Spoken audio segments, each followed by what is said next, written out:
आई doctor Sheela Kumari Gupta. आज हम monopolistic competition market के बारे में पढ़ेंगे। 1933 ईस्वी के बाद अपूर्ण प्रतियोगिता बाजार का अध्ययन आया। इसे दो अर्थशास्त्रियों ने विकसित किया, श्रीमती जॉन रॉबिन्सन और प्रोफेसर चैम्बरलिन ने। श्रीमती जॉन रॉबिन्सन ने अपूर्ण प्रतियोगिता बाजार का अध्ययन किया। इस अपूर्ण प्रतियोगिता बाजार में हमारा आता है एकाधिकार बाजार, मोनोपोलिस्टिक मार्केट इत्यादि। तो आज हम इसी मोनोपोलिस्टिक मार्केट के बारे में पढ़ेंगे। मोनोपोलिस्टिक कंपटीशन मार्केट या एकाधिकारात्मक प्रतियोगिता बाजार। एकाधिकारात्मक प्रतियोगिता बाजार यह बाजार वास्तविक जीवन में हमें देखने को मिलता है। पूर्ण प्रतियोगिता बाजार और एकाधिकार बाजार हमें वास्तविक जीवन में देखने को नहीं मिलता है। इस बाजार में P ग्रेटर देन MC होता है, जबकि परफेक्ट कंपटीशन मार्केट में या पूर्ण प्रतियोगिता बाजार में P बराबर हमारा MC होता है। इस बाजार की विशेषता के बारे में हम पढ़ेंगे। सबसे पहली विशेषता है इस बाजार की लार्ज नंबर ऑफ सेलर्स, अर्थात बहुत अधिक संख्या में विक्रेता पाए जाते हैं। दूसरा, प्रोडक्ट डिफरेंशिएशन पाया जाता है। प्रोडक्ट डिफरेंशिएशन अर्थात वस्तु विभेद।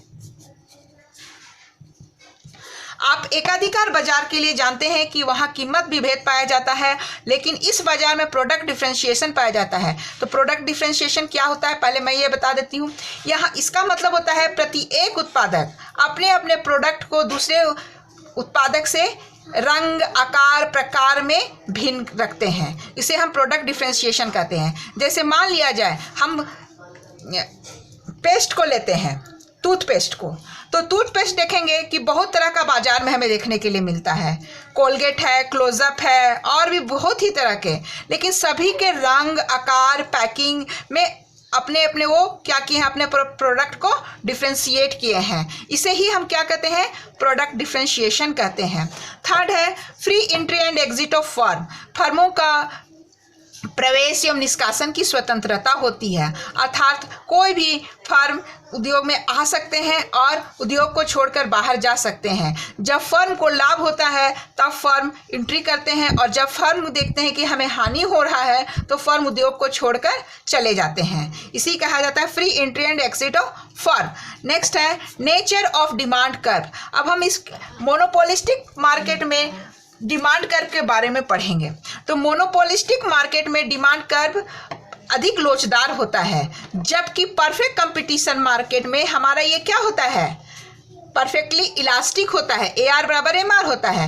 एकाधिकार बाजार में यह कम इलास्टिक होता है, लेकिन मोनोपोलिस्टिक बाजार में यह क्या होता है, अधिक इलास्टिक होता है। नेक्स्ट है सेलिंग कॉस्ट। इस बाजार में हमें विज्ञापन लागत लगता है, विक्रय लागत लगता है, क्योंकि अपने प्रोडक्ट को बाजार में हमें बेचने के लिए प्रचार करना पड़ता है।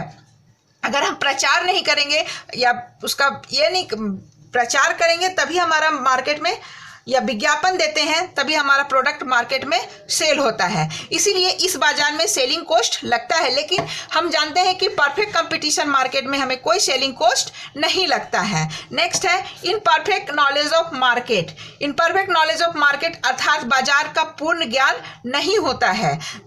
क्रेता और विक्रेता को बाजार का पूर्ण ज्ञान नहीं होता है, पूर्ण ज्ञान का अभाव पाया जाता है। नेक्स्ट है एक्सेस कैपेसिटी। इस बाजार में एक्सेस कैपेसिटी पाई जाती है, यानी क्षमता आधिक्य पाई जाती है।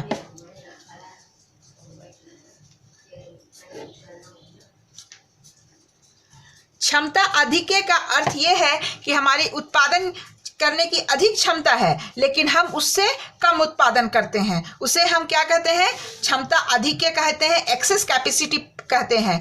तो एक नंबर के क्वेश्चन में आ भी सकता है या आता भी है कि एक्सेस कैपेसिटी क्या है, किस किस बाजार में पाया जाता है। तो आप याद रखेंगे एक्सेस कैपेसिटी हमें किस बाजार में मिलता है देखने के लिए, मोनोपोलिस्टिक कंपटीशन मार्केट में। ये परफेक्ट कंपटीशन मार्केट और मोनोपोली मार्केट में एक्सेस कैपेसिटी नहीं पाया जाता है। तो ये थे हम मोनोपोलिस्टिक कंपटीशन मार्केट की विशेषताएं।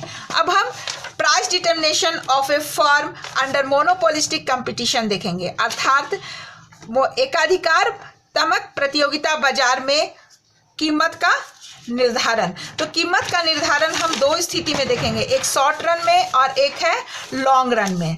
तो शॉर्ट रन इक्विलिब्रियम, तो हम लोग जानते हैं कि कहाँ पर इक्विलिब्रियम होता है। तो इक्विलिब्रियम के दो कंडीशन होते हैं। फर्स्ट हमारा कंडीशन क्या होता है, एम आर बराबर एम सी। दूसरा हमारा कंडीशन क्या होता है, M C cuts M R from below. ये बहुत ही इंपॉर्टेंट है किसी भी बाजार में इक्विलिब्रियम के लिए, चाहे वो परफेक्ट कंपटीशन मार्केट हो, चाहे वह मोनोपोली मार्केट हो, चाहे वह मोनोपोलिस्टिक कंपटीशन मार्केट हो, सभी मार्केट के लिए ये हमारे इक्विलिब्रियम का कंडीशन है। शर्त है एम आर बराबर एम सी होना चाहिए। दूसरा M C cuts M R from below, अर्थात एम सी एम आर को नीचे से ऊपर की ओर काटे। तो अब इसी शर्त को हम मोनोपोलिस्टिक कंपटीशन मार्केट में अल्पकाल में संतुलन में देखेंगे। तो अल्पकाल में फर्म को तीन स्थिति प्राप्त होती है, एक है सुपर नॉर्मल प्रॉफिट, दूसरा है नॉर्मल प्रॉफिट और एक है super loss profit, loss minimum losses.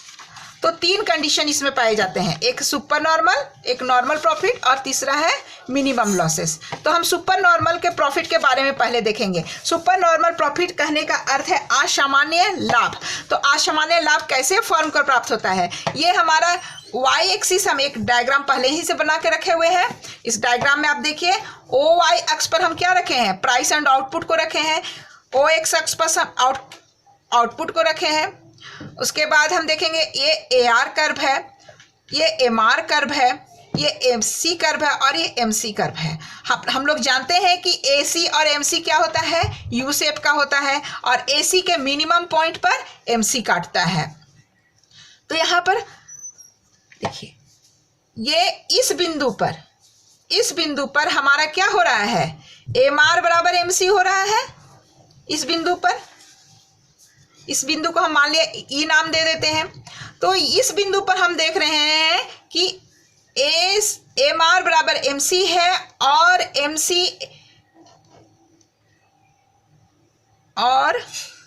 सी है एम आर को नीचे से काट रहा है। तो ये हमारा हो गया। यहां पर फर्म को क्या हो रहा है, आपको असामान्य लाभ प्राप्त हो रही है। क्यों, क्योंकि यहां पर आप देखिएगा A R greater than A सी है। A R greater than A सी, तो ए आर आप जानते ही होंगे कि एवरेज रेवेन्यू, ए सी क्या है, एवरेज कॉस्ट है। तो जब रेवेन्यू हमारा अधिक होगा तभी प्रॉफिट होगा। देखिए यहाँ पर ये क्या है, a average revenue is greater than A C, यहाँ पर ये वाला एरिया। तो ये चीज हमारा हो गया सुपर नॉर्मल प्रॉफिट का एरिया। इस बाजार में इस स्थिति में प्राइस पर थोड़ा बहुत कंट्रोल हमारा हो सकता है। सेकेंड कंडीशन में हम देखते हैं नॉर्मल प्रॉफिट। यहाँ पर देखिए ये ए आर है, ये एम आर है, ये ए सी है, एम सी है। ए सी के मिनिमम पॉइंट पर एम सी काट रहा है। अब एम आर बराबर एम सी कहाँ हो रहा है, देखिए ये यहाँ पर से जा रहा है इस बिंदु पर। तो इस बिंदु पर हमारा क्या होगा, ए आर बराबर एम सी हो रहा है। तो इस बिंदु पर फर्म को ना लाभ हो रहा है ना हानि हो रही है, क्योंकि इस बिंदु पर ए आर बराबर हमें क्या मिल रहा है, ए सी मिल रहा है। नेक्स्ट है मिनिमम लॉस, हानि की स्थिति में अभी देखिए ए आर हमारा ये है, एम आर हमारा ये है, ए सी कर्व ये है, एम सी कर्व ये है।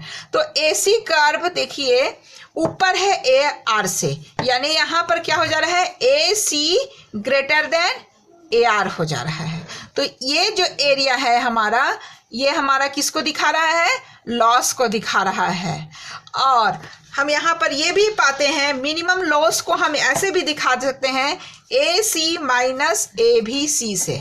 ये ए भी सी, ये हमारा क्या है, ए भी सी है। तो मिनिमम लॉस बराबर क्या होता है, ए सी माइनस ए भी सी होता है।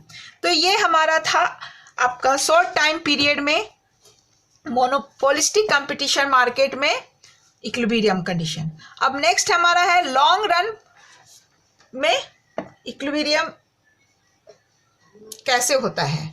तो लॉन्ग रन में क्या है, फिर वही चीज़ हम देखेंगे। ये AR कर्व है, ये MR कर्व है, ये यहाँ पर देखिए हम AC लिखे थे, यहाँ पर हम LAC लिखे हैं। LAC यानी कि long time period average cost curve, और ये LMC यानी long time period marginal cost. यहाँ पर काट रहा है, इस बिंदु पर AR मतलब MC और MR बराबर हो रहे हैं, तो हम इस तरह का खींच लिए। तो यहाँ पर हमारा क्या हो रहा है, MR बराबर MC हो रहा है। तो यहाँ पर फर्म को क्या प्राप्त हो रहा है, नॉर्मल प्रॉफिट। तो आपको जानना क्या है, जानना ये है कि मोनोपोलिस्टिक कंपटीशन मार्केट में फर्म को अल्पकाल में 3 स्थिति प्राप्त होती है, असामान्य लाभ की भी, सामान्य लाभ की भी और असामान्य हानि की भी। लेकिन दीर्घकाल में फर्म को क्या केवल प्राप्त होता है, केवल फर्म को सामान्य लाभ ही प्राप्त होता है। क्यों? क्योंकि फर्मों के प्रवेश एवं निष्कासन की इसमें क्या होती है, स्वतंत्रता होती है। Thank you.